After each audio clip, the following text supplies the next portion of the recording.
Welcome again to Old Fools Talking Old School. It just seems like Rodney and I can't get enough talking about our kids and in some case grandkids and the decision that the younger generation makes. So we hope you enjoy this session.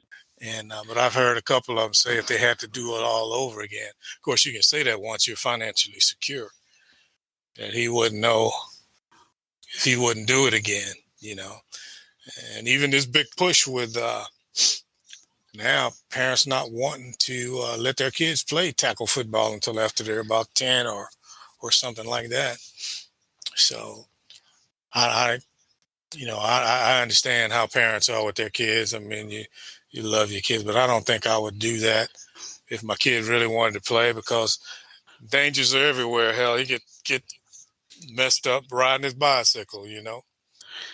So it's just one of them things you have to do for yourself, you know. Yeah, I think so too. You know, it's a decision you got to make. You know, 'cause we, you know, with Donovan, you know, so far he's played, you know, every sport other than football, because they don't have a lot of young age football leagues around here. There's like a little pony league that the coach, you know, talked to Tara about him coming out, and I think they actually start out playing flag football, right? And they go on to actual tackle after a while. And she said, well, she was going to talk to him, but you know, she was one of those, I don't know if I want him playing that, you know. And I'm like, well, you know, it's a decision that y'all can make. You know, you can, like you say, you can get hurt in soccer, you can get hurt in baseball, and he was out there.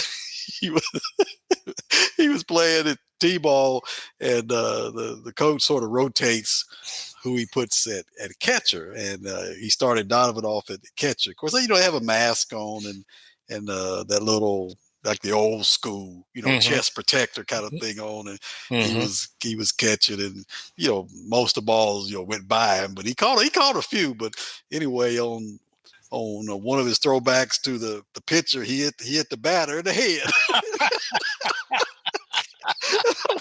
I'm like, oh no!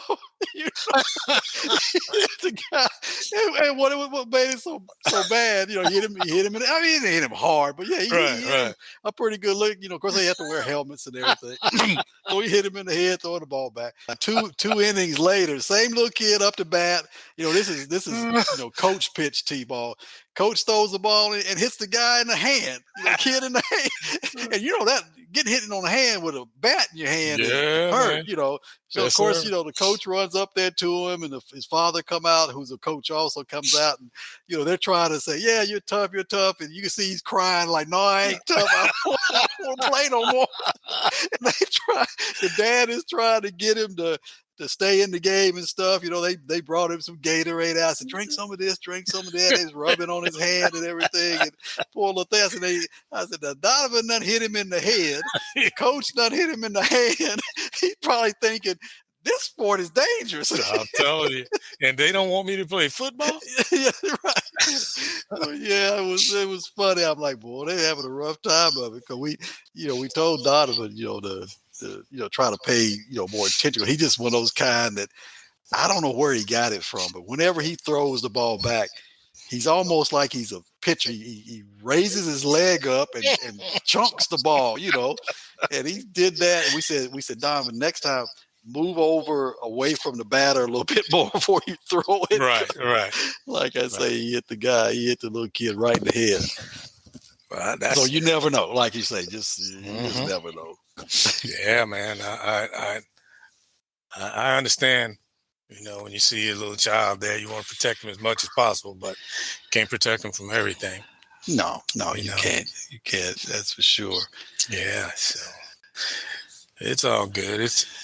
I think sports is one of the things, especially with all the facets of life. You learn it in sports. I think it's a good thing for kids to be involved, but I still can't stand some of these parents who instill in the kid's head, you know, you're gonna play pro. And I just saw a reason I say that. I just saw this on Facebook. Evidently the little boy is okay, but when you're playing in those lower leagues right there, some kids develop more than others. Right. And they be standout, but then when them other kids catch up, then you ain't so standoutish. And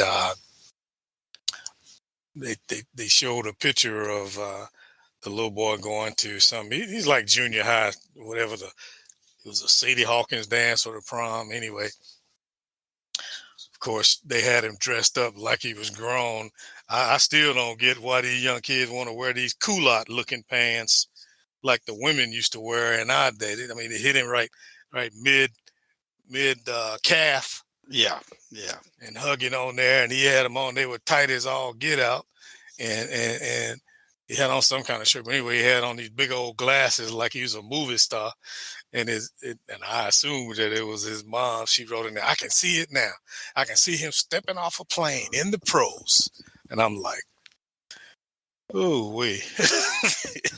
You're building this kid up for a letdown, I mean, it's all right to have at that age. At that age, yeah. I'm thinking, get him through school, make sure he stays on that straight and narrow road, if you will, of and then, if he's that good, they'll take care of himself. Oh yeah, exactly right.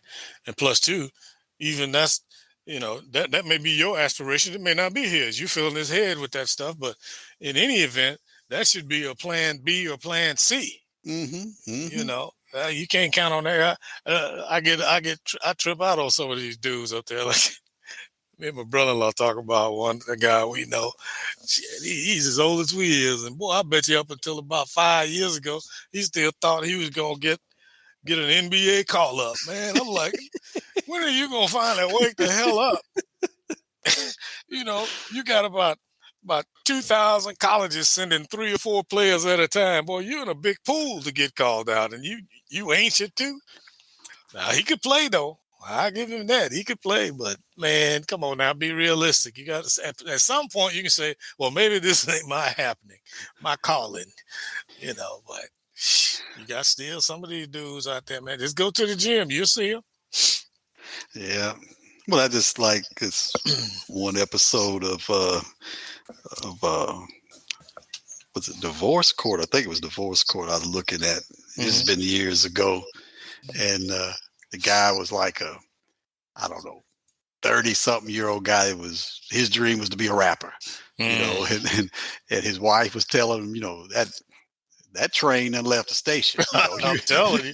You need to get a job, a regular job, and bring income into the family stuff. Because, that just ain't going to happen. Of course, Judge Toller was, basically telling the same thing, and of course she said, well, give me a little example of your rap, so, so he did a little bit of his rap and everything. And she said, yeah, you can rap, there's a lot of people that can rap, but you got to think about where you are in your life right now. That's right. And like your wife say, you really don't have a backup plan. You just going full bore into this rap thing, and she's trying to start a family. She really was the one that was keeping the family together, because like I say, he really wasn't having much of an income. So, but I guess like you say, if you have those dreams and things, you just want to ride them as long as you can. Yeah, but these brothers don't even know when to give it up. I mean, it's just like if you're 28, I don't see too many 28-year-old rookies coming into the league, and but you got to grow up at some point.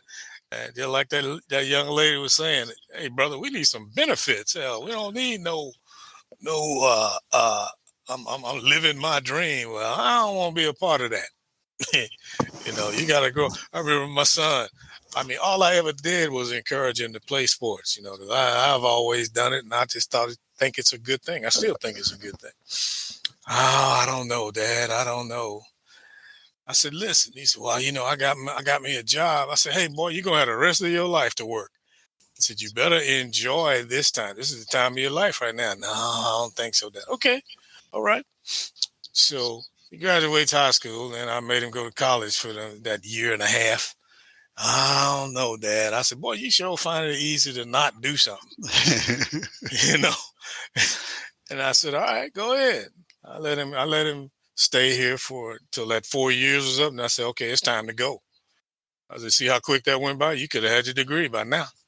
And so he moved out and got him a got him a job in an apartment. So what does he do? He starts playing basketball with his league. I'm like, wait a minute, you're doing it ass backward.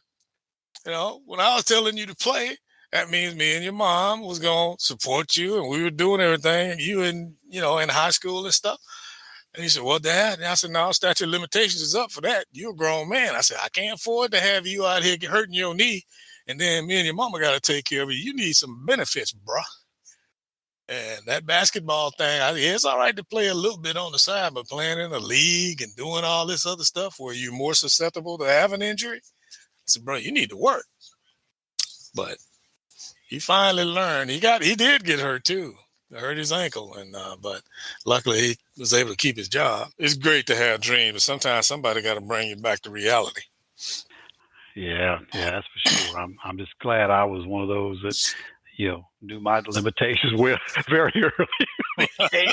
came to sports and things. I mean, that was never an issue. But like I say, there's a lot of folks out there. Matter of fact, there's an interview I'm going to be doing with this young man that is playing ball now. I think I was telling you about. And he went to UT and was hurt a bit during the time he was there, so he transferred this last year.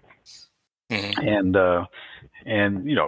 it's just one of those things. I was asking him. I said, when you start high school, pony league, those kind of things, you're one of the bigger guys, one of the more athletic guys, but not just him, everybody, And then when you get to high school and you're playing, as maybe a sophomore, junior, the seniors and juniors are probably bigger and stronger and that kind of thing.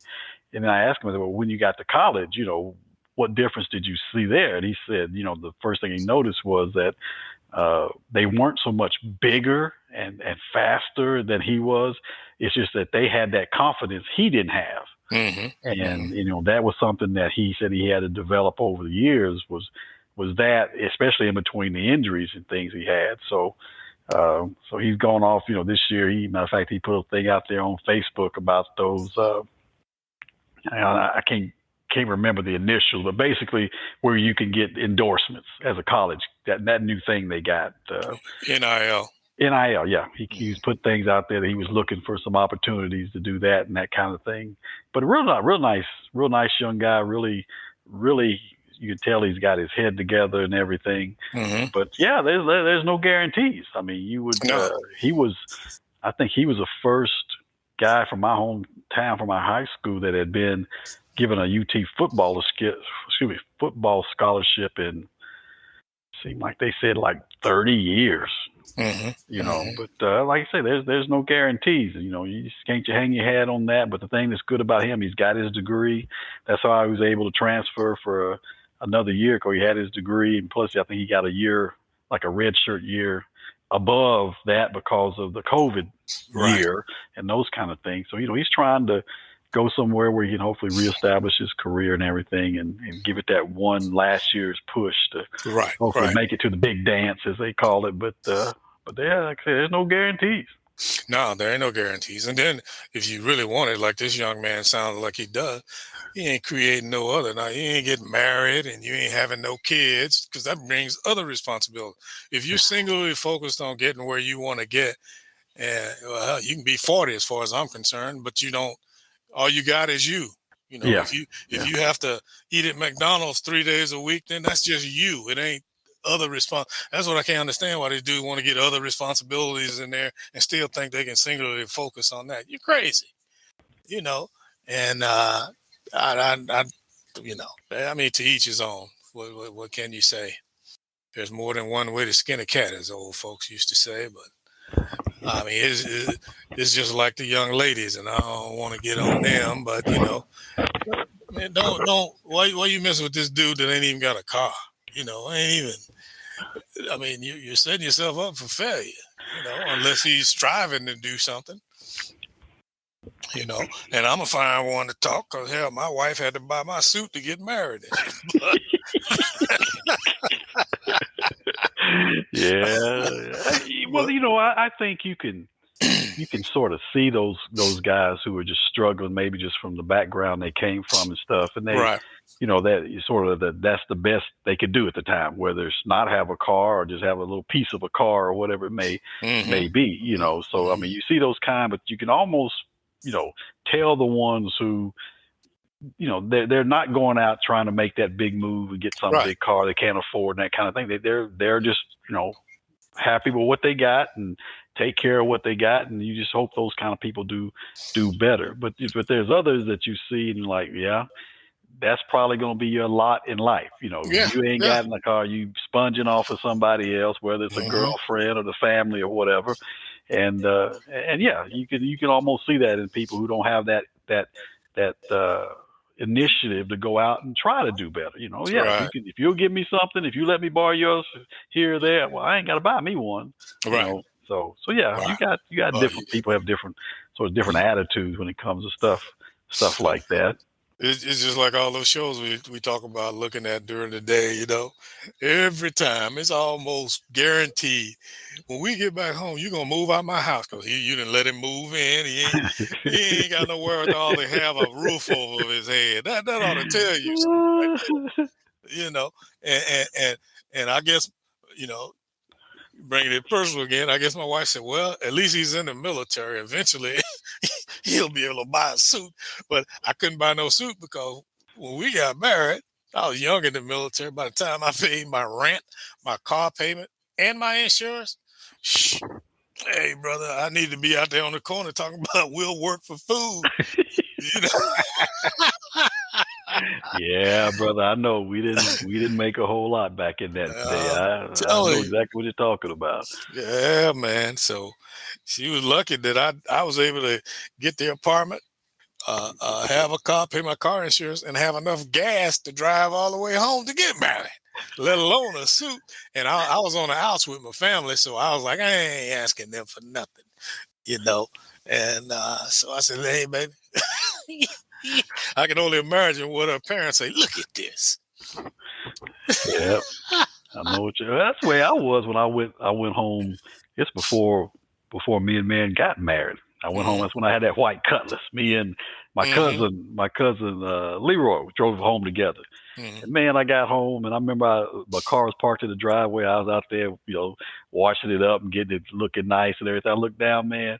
I could see the damn steel belts in the tire. The tire was, and I'm thinking to myself, I ain't gonna get all the way back to Texas in this. And what made it even worse was I had planned on driving all the way back by myself because he went home with me, but he was home. He wasn't going back. Right. And I'm thinking, boy, I was dreading that drive, like almost 20 hours. I'm supposed to be going by myself. I'm looking at this tire, and I can see the steel belts in it and stuff. And Mark was in high school then, and he kept me. I want that car. I like that car. I want that car. I had some little rims and things on it and stuff. Yeah. I want that car. I said, I'll make you an offer. And I made him an offer on it. My dad came out there and said, you really want to sell this car to your brother? I said, yeah, I'll sell it to him. He needs a car and everything. He really likes this with it all. And he said, okay, well, if you're going to sell it to him, we'll buy it from you stuff. And I'm thinking, thank you, Lord. Because I knew I didn't have the money to buy a set of tires. Right. And more or less, like I say, thinking about that drive all the way back to Texas by myself. So he would have had and bought the car, and he had it for a number of years. Matter of fact, the year that the Marion and the girls came to England, that was '85. They all went to the airport to see him off, everything. And man, on the way back, the transmission went out on it. Oh man! And he just junked it from there. He traded it on another car, got him another car. But yeah, man, I was the same way. I'm like, what am I gonna do? I ain't got no money for a set of tires. I don't want to make that drive all the way back. I don't really want to ask my folks for money, kind of thing. I'm supposed to be a grown man, but I knew that's what was gonna happen because I just told myself, you can't start back to Texas on them tires. I can say I could already see the steel belts poking through. I was like, no, this ain't gonna happen. So yeah. Sometimes we have those kind of situations, but we did always have that backup, like you say. No matter what, that check was gonna be there on the first 15th. That's why everything was planned around the 1st and the 15th. Yeah. I'll get paid while I'm at home. So yeah, but that's what I'm saying. At least you were seeing some hope that he'll get his stuff together. But boy, these young ladies get with some of these dudes, man, that they already know it's on them. Because this dude ain't trying to do nothing, man. He got a phone that costs more than anything he got. Yeah. And it just don't seem like it bothers them. That's the thing that I guess amazes me more than anything else is you think you would say, no. Before you move in with me, you're going to have to check block A, block B, and block C, a job, your own car, that kind of thing. Now you get all that stuff together, then maybe we'll think about it. Right. But I'm saying also, if you got them blocks checked, you probably got your own crib. You don't probably need to move in with the lady, But I'm like, they just seem like they don't care. I don't know if it's good sex or what it is, but it's like, come on in. And even though I know you ain't got nothing going for you, come on in. And it really bothers me when they bring them in and they got young kids. Yeah. Come on now. You don't know what this guy's about. You're going to bring this person in around your young kids and stuff.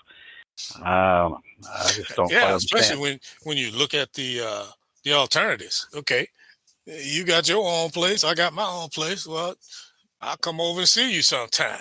Mm-hmm. You ain't got to be up here in my house. I ain't got to worry about you being around my kids because they're not yours. Right. And that kind of thing. But man, it's like they just go whole hog, and I'm like, man, it just don't make no sense. No. Yeah. It's just sort of a whole different mindset these days when it comes to stuff like that. You got some parents that will try to intervene and try to say, well, no, let's check this dude out, kind of stuff for them. But it seems like when they get out there on their own, that's what they want. I'm gonna make my own decisions, and I'm like, come on, how many red flags do you need to see? Right. That's exactly right. It's just like it's a bit risque, but I fell on the floor laughing. He's funny, man. Stuff come out. His facial expression, even before he said anything, make you laugh. Right. And so we went home for a family reunion. So we were sitting there talking, and his granddaughter walked by. She was probably about 16, 17. And him and his wife was raising her. So he said something to her. And I said, well, man, how's she doing? She doing good in school? He said, yeah, she does all right in school. The only problem is she drunk. Boy, I wasn't expecting. I fell on the floor.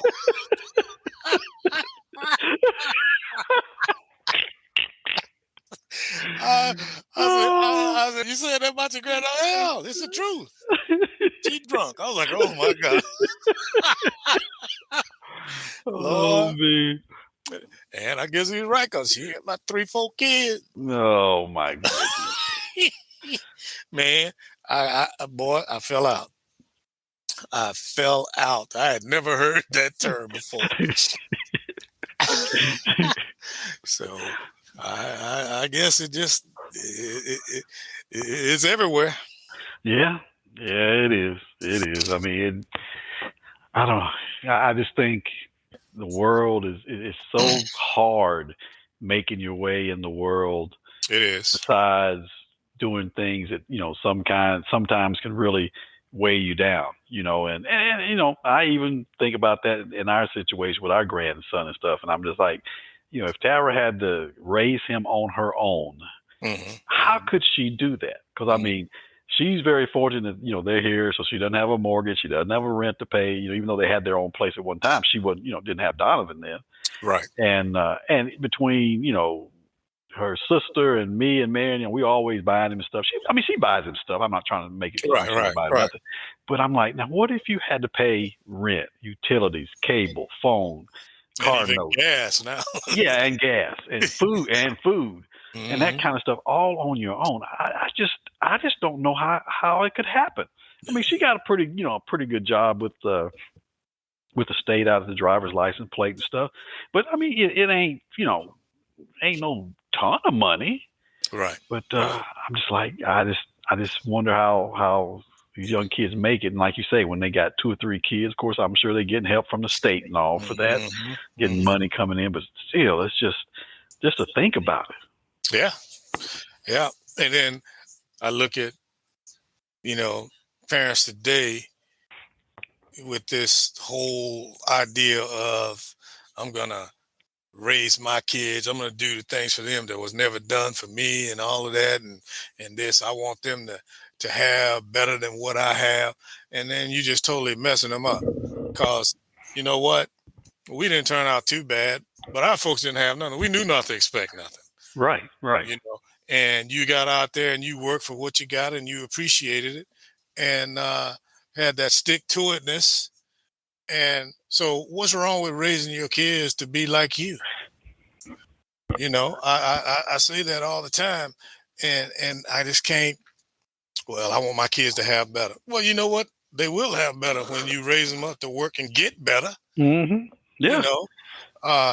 But yeah, man, we I say we collectively, us black folks, we tend to do other things that other communities do that's not really conducive to who we are and in this world that we're in.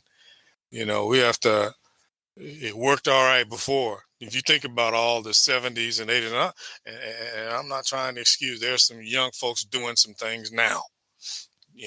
I ain't saying that it was all perfect. And we had our share of people who were doing nothing back then too. Oh, yeah. But for the most part, I can think about my associates growing up with my friends and all that. Damn near everybody that wanted to do something and make something of themselves, of course, they had to leave our hometown. But they left and are doing okay. I mean, I ain't trying to measure about how well somebody's doing. You're doing well. As long as you're happy, that's all that matters. But I just think sometimes we abandon things that we know to be tried and true, but hey, there you have it. Yeah, that's true. It's I say there's no sort of perfect formula for right things as far as how things are going to turn out well, whether you do this, you do that, or you do the other. But you just give it your best shot. I think sometimes trying to sort of determine what that best shot is always the kicker. Yeah. That's always the point because everybody's got their own ideas on what that is. Right. That's exactly right. I just always felt like you try to do the best you can, but you try to eliminate those, like I say, digging yourself deeper and deeper in the hole, kind of things as best you can. And sometimes it just seems like that common sense aspect of it just doesn't always go over all the way. No. And I don't know, there ain't a whole lot you can do about that. That's true. And it's a dilemma for those parents who it's hard to sit there and see your kid suffer kind of thing. But sometimes you have to use that tough love. I know my son got into a little situation because his roommate and his girlfriend decided to get married and move out and get their own place. He was stuck with a 2-bedroom that he couldn't really afford and all that. Mm-hmm. Anyway, he worked out a deal with a landlord where he could pay bi-weekly payments and changed ownership, and then they tried to renege on him. Anyway, long story short, we took him to court and got it significantly lower than what they were asking for. Right. And because as a lesson learned for him, he said, well, we had it worked out. I said, did you get it in writing, son? No. I said, you don't have nothing worked out unless you get it in writing, to do that. Plus, I didn't like the place he was living. I've been telling him to get out of there anyway. Right. And but that was a lesson learned. But then as a parents, me and my wife walked in there with the checkbook out. Okay, what do we need to do to get this out of there? I sat back for a minute. I was like, wait a minute. Sometimes you can tell people so many times and they don't want to listen. You got to let them learn the hard way.